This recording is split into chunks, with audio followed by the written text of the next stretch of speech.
कहानी की शुरुआत होती है रेज़म्बोल नाम के एक गांव में, जहाँ के लोग एल्केमी नाम की विद्या का इस्तेमाल करते थे। इस विद्या के जरिए लोहे की चीजें भी सोने की हो जाती थी और कुछ लोग तो इस विद्या का इस्तेमाल मरे हुए लोगों को जिंदा करने के लिए भी करते थे। मगर ये अफवाह थी कि अगर एक्सपेरिमेंट के दौरान कोई भी गड़बड़ी हुई तो भयंकर तबाही मचेगी। इसके बाद हम एडवर्ड और अल्फोंसे नाम के दो भाइयों को देखते हैं, जो कि बचपन से ही एल्केमी सीख रहे थे। वो अपनी लाइब्रेरी की किताबों की मदद से एक्सपेरिमेंट्स करते रहते। एक दिन उन्होंने एक खिलौना बनाया और दौड़कर अपनी माँ को दिखाने गए, पर अचानक उनकी माँ को दिल का दौरा पड़ गया और उनकी मौके पर ही मौत हो गई। अब दोनों भाइयों की देखभाल करने वाला कोई नहीं था। तब एडवर्ड ने कहा कि वो अल्केमी के जरिए अपनी माँ को फिर से जिंदा कर सकते हैं, पर अल्फोंसे ने कहा कि यह बहुत खतरनाक है और अगर गड़बड़ी हो गई तो फिर क्या होगा। लेकिन एडवर्ड ने जैसे तैसे उसे मना लिया। इसके बाद उन्होंने किताब में लिखा हुआ सारा सामान इकट्ठा किया और एक जादुई गोले के बीच में रख दिया। फिर जैसे ही उन्होंने मंत्र बोलने शुरू किए, अचानक गोले में जबरदस्त ऊर्जा पैदा होने लगी और वहां एक बहुत ही भयंकर बवंडर बन गया।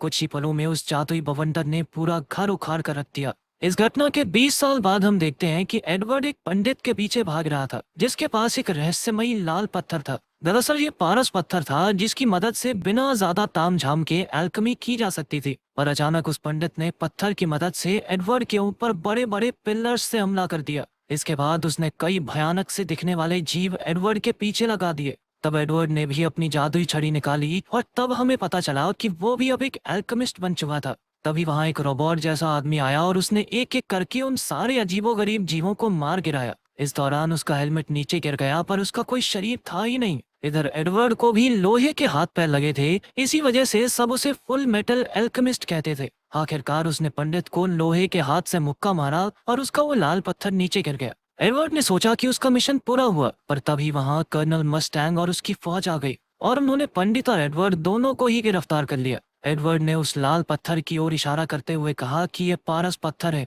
पर कर्नल मस्टैंग ने उसे दिखाया कि वो नकली था। ये देखकर एडवर्ड बहुत दुखी हो गया, क्योंकि वो इतने सालों से उस पत्थर को ढूंढ रहा था। तभी वो रोबोट जैसा आदमी वापस आया, जो कि कोई और नहीं एडवर्ड का भाई अल्फोंसे ही था। बाद में सब मिलिट्री बेस पहुंचे तो कर्नल मस्टैंग ने कहा कि पारस पत्थर जैसी कोई चीज नहीं होती। वो पत्थर जो पंडित के पास था वो उसकी शक्तियों की वजह से चल रहा था। मगर एडवर्ड को अब भी विश्वास था कि कहीं ना कहीं उसे पारस पत्थर जरूर मिलेगा। वो इस पत्थर के जरिए अपने हाथ पैर और अपने भाई का शरीर वापस लाना चाहता था। खैर, फिर घर लौटते हुए एडवर्ड को अपनी बचपन की दोस्त विंड्री मिल गई। जब उसे एडवर्ड की कहानी का पता चला तो उसने कहा कि वो भी उसकी मदद करेगी उस पत्थर को ढूंढने में। उधर वो पंडित मिलिट्री के चंगुल से बचते हुए एक खुफिया कमरे में पहुंचा, जहां 3 जादुई गैंगस्टर्स उसका इंतजार कर रहे थे। उनके लीडर का नाम था लश। इसके अलावा ग्रुप में एनबी नाम की एक लंबी लड़की थी, जो किसी का भी भेस बना सकती थी, और ग्लूटोनी नाम का एक लड़का भी था, जो कुछ भी खा सकता था। असल में लश ने ही पंडित को किसी काम पर भेजा था, पर वो उस काम को पूरा नहीं कर सका, इसलिए लश ने गुस्से में अपने हाथ लंबे करके उसका गला घोंटकर मार डाला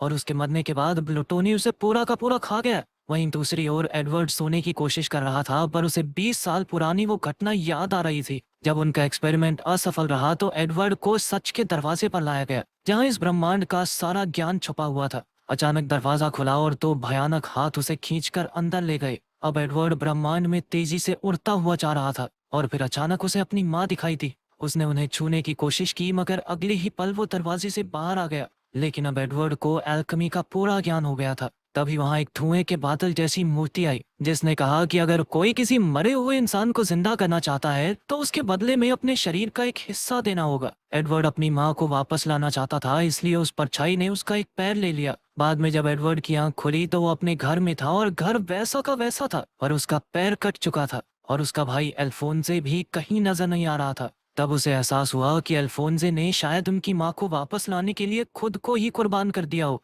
इसके बाद एडवर्ड उस जादुई गोले के पास गया जहां उन्होंने एक्सपेरिमेंट किया था। वहाँ एक काले रंग के धुएं वाला अजीब सा जीव था, जो उनकी माँ तो बिल्कुल नहीं थी। तब गुस्से में वो एक आर्मर सेट से टकराया और अपने भाई को वापस जिंदा करने के लिए पूजा करने लगा। एक बार फिर से वो सच के दरवाजे के सामने आ पहुंचा। इस बार उसे अपने भाई को जिंदा करना था, तो उसके बदले में उसने अपना एक हाथ दे दिया। जब उसकी आंख खुली तो उसने देखा कि अल्फोंसे जिंदा हो गया था, पर उसका शरीर नहीं था, बल्कि वो एक रोबोट जैसा दिख रहा था। खैर, अब वर्तमान समय में कर्नल मस्टैंग दोनों भाइयों और विंड्री को टकर नाम के एक एल्केमिस्ट के पास लेकर आया, क्योंकि उन्हें उम्मीद थी कि यहाँ से पारस पत्थर की थोड़ी जानकारी मिल सकती है। टक्कर ने उन्हें अपने कई आविष्कार दिखाए। उसने कई जानवरों को मिलाकर नए जानवर बना दिए थे। बाद में एडवर्ड ने टक्कर को अपनी पूरी कहानी सुनाकर कहा कि वो कैसे भी करके पारस पत्थर तक पहुंचना चाहता है। टक्कर ने जवाब दिया कि वो ये तो नहीं जानता कि पत्थर कहाँ मिलेगा, लेकिन वो अपनी तरफ से एडवर्ड की पूरी मदद करेगा। इसके बाद एडवर्ड और विंट्री ट्रेन से दूसरे शहर पहुंचे।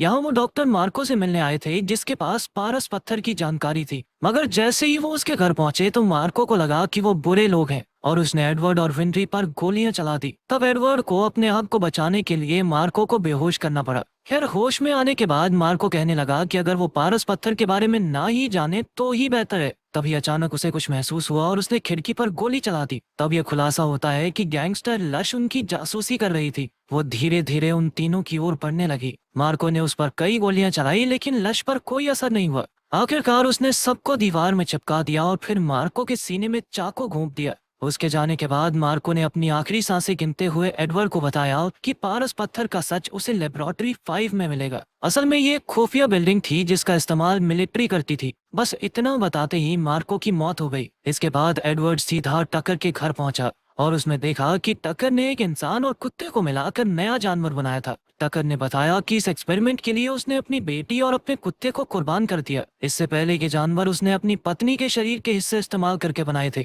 ये सुनकर एडवर्ड गुस्से से लाल हो गया और वो टक्कर को बुरी तरह पीटने लगा। वो तो उसे जान से मारने वाला था, लेकिन फिर ऐन वक्त पर अल्फोंसे ने वहां आकर उसे रोका। फिर टक्कर को अपनी पत्नी और बेटी की जान लेने के जुर्म में जेल में कैद कर दिया गया। इसके बाद एडवर्ड ने कई किताबों में लाइब्रेरी 5 के बारे में ढूंढने की कोशिश की, मगर कई हफ्तों की मेहनत के बाद भी कुछ हाथ नहीं लगा। और एक शाम जब वो लाइब्रेरी में था तो मिलिट्री जनरल वहां आया और उसने बताया कि लेबोरेटरी 5 तो मिलिट्री के स्टोर रूम का नाम है, जिसे अब कोई भी इस्तेमाल नहीं करता। ये सुनते ही एडवर्ड तुरंत अपनी टीम के साथ वहां पहुंच गया। उधर एक मिलिट्री कैप्टन ने रिसर्च की तो पता चला कि लेबोरेटरी 5 तो असल में एक बहुत बड़ा जादुई गोला है। शायद यहाँ कोई बहुत बड़ा जादुई एक्सपेरिमेंट चल रहा था। उसने अपने ऑफिसर्स को इसकी खबर देने की सोची, पर बदकिस्मती से लश ने उसे रोक दिया। बेचारा कैप्टन जैसे तैसे घर से बाहर निकला और उसने जनरल को फोन किया, मगर तभी एनवी कर्नल मस्टैंग का भेष बनाकर वहां आई और कैप्टन का खून कर दिया। असल में वो कर्नल पर इल्जाम लगाकर उसे जेल में डालना चाहते थे। उनका प्लान कामयाब रहा क्योंकि कुछ लोगों ने उसे हत्या करते हुए देख लिया और पुलिस को खबर कर दी थी।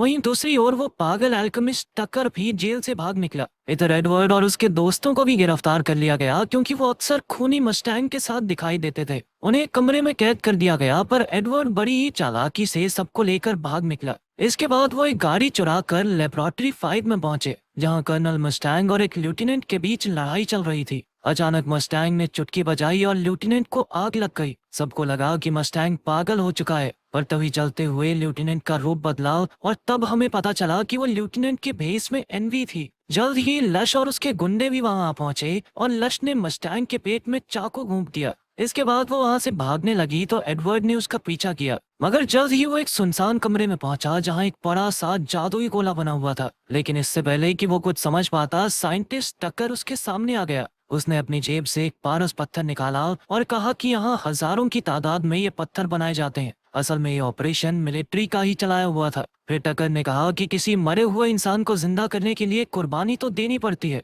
इसलिए बड़े बड़े आर्मी ऑफिसर्स अपने घर वालों को फिर से जिंदा करने के लिए कैदियों की कुर्बानी दे देते हैं। ये बात सुनकर एडवर्ड हक्का बक्का रह गया। तभी अचानक लश ने वहां आकर टक्कर को मार डाला क्योंकि उसने एडवर्ड को खुफिया राज बता दिया था। तब यह खुलासा होता है कि लश ने असल में जन्म नहीं लिया, उसे किसी ने एल्केमी से ही बनाया था, इसीलिए वो एक आम इंसान से कहीं ज्यादा शक्तिशाली है। तभी इस पूरे ऑपरेशन का मास्टरमाइंड जनरल वहां आया। उसने बताया कि उसका असली मकसद है ऐसे ही सुपर नेचुरल लोगों की फौज खड़ी करना, और लश उसके सबसे ताकतवर योद्धाओं में से एक थी। इसके बाद उसने कमरे की बत्ती जलाई तो छत पर हजारों बेजान रोबोट्स लटके हुए थे। फिर जनरल ने सभी पारस पत्थर सिलेंडर्स के जरिए रोबोट्स तक पहुंचाए, और जैसे ही वो रोबोट्स की छाती में पहुंचे तो वो एक एक करके जिंदा होने लगे। अपने बनाए रोबोट्स को देखकर जनरल खुशी से झूम उठा और उनसे मिलने गया, मगर ये क्या, जल्द ही रोबोट्स ने उसे घेर लिया और नोच नोच कर खा गए। जल्द ही कर्नल अल्फोंसे और विंट्री भी कमरे में आ पहुंचे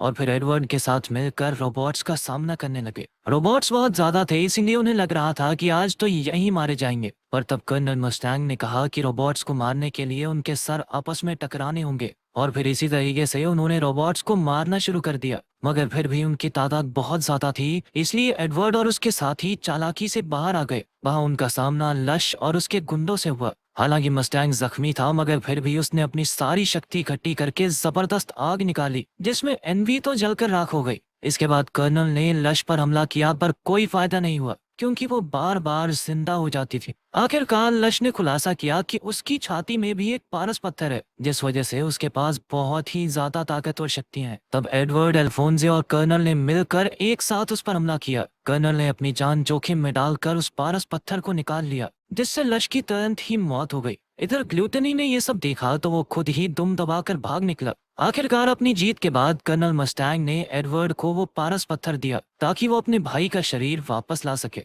एडवर्ड ने अल्केमी शुरू की, लेकिन वो फिर से सच के दरवाजे पर पहुंच गया। वहां अल्फोंसे अपने शारीरिक रूप में खड़ा था, और अब एडवर्ड को ये पारस पत्थर उस परछाई को देना है। मगर फिर ऐन वक्त पर वो पीछे हट गया। अब एडवर्ड अपने फायदे के लिए इस पत्थर का इस्तेमाल नहीं करना चाहता था, क्योंकि अब वो समझ चुका था कि इससे कितनी जिंदगियां बर्बाद हो चुकी हैं। आखिरकार वो असलियत में वापस लौट आया और अपने भाई से माफी मांगी, क्योंकि वो उसके शरीर को नहीं ला पाया। तब अल्फोंसे ने भी उसे माफ कर दिया और कहा कि वो भी अल्केमी का इस्तेमाल नहीं करना चाहता। उसने कहा कि अल्केमी की वजह से ही उनकी जिंदगी में इतने हादसे हुए, इसीलिए अब इससे जितना दूर हो सके उतना रहना ही बढ़िया है उनके लिए। आखिर में एडवर्ड एक नए सूरज को उगते हुए देख रहा था, जिसका मतलब है कि वो अपनी जिंदगी में एक नई शुरुआत करना चाहता था। अगर वीडियो पसंद आई तो लाइक कर देना, चैनल को सब्सक्राइब कर देना। मिलते हैं अगली वीडियो में।